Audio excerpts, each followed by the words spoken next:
শ্ৰদ্ধাৰ শিল্পী জুবিন গাৰ্গলৈ শ্ৰদ্ধাঞ্জলি জ্ঞাপন কৰি আতিক আহমেদে লিখা এটি কবিতা। কবিতাটি পাঠ কৰিবলৈ লৈছোঁ মই ৰিয়ানজ্যোতি শৰ্মা। তুমি আজি হঠাৎ নথকা হলা, দেশে বিদেশে মাথো তোমাক বিচাৰিছে।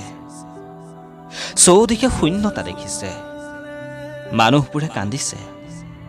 দেশে কি হেৰাইছে, ৰত্ন সম্পদ একোৱেই নহয়, তাতকৈ আৰু অধিক কিবা হেৰাইছে।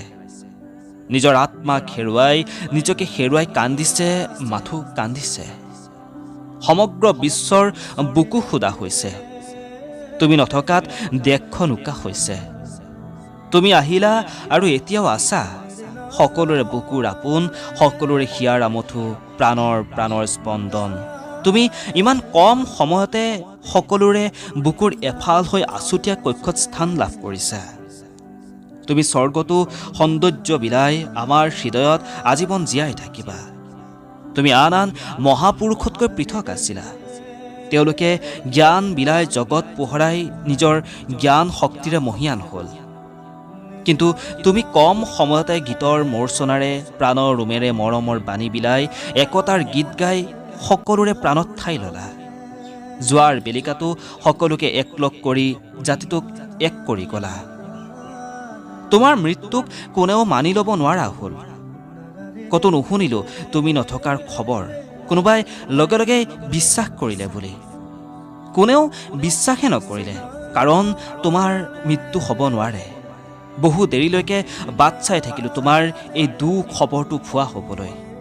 দেখিছোঁ সিদিনা মানুহ কিমান পাগল হৈছিল, মৃত্যুকো মানি ল'ব নোৱাৰা ধৰণৰ পাগল। মৃত্যু চিৰসত্য জানিও তোমাৰ মৃত্যুক মানিব খোজা নাই। তুমি মানুহৰ মনোজগত আলোড়িত কৰি মৃত্যুক জয় কৰিলা। আজি তোমাৰ অভাৱত মানুহবোৰে একমাত্ৰ উচুপিছে, মন মগজু স্তব্ধ হৈছে। তোমাৰ অভাৱৰ দুখত লেখকৰ লেখা স্তব্ধ হৈছে, কবিৰ কবিতা স্তব্ধ হৈছে গৱেষকৰ গৱেষণা, চিকিৎসকৰ চিকিৎসা, শিক্ষকৰ শিক্ষকতা, মুঠতে সকলো প্ৰকাৰৰ সৃষ্টিৰ আখৰা। কৰ্মৰ সকলো সূত্ৰ স্থবিৰ হৈ মানুহবোৰ তোমাৰ শেষ বিদায়ৰ মুহূৰ্তত প্ৰাণকাতৰ আৰ্তনাদ কৰি মাথো তোমাক বিচাৰিছে। সমগ্ৰ মানৱ জাতিয়ে তোমাৰ মৃত্যু কেতিয়াও হ'ব নোৱাৰে বুলি আজিও যেন বিশ্বাসেৰে বাট চাই আছে।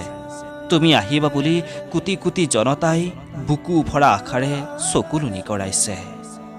ধন্যবাদ।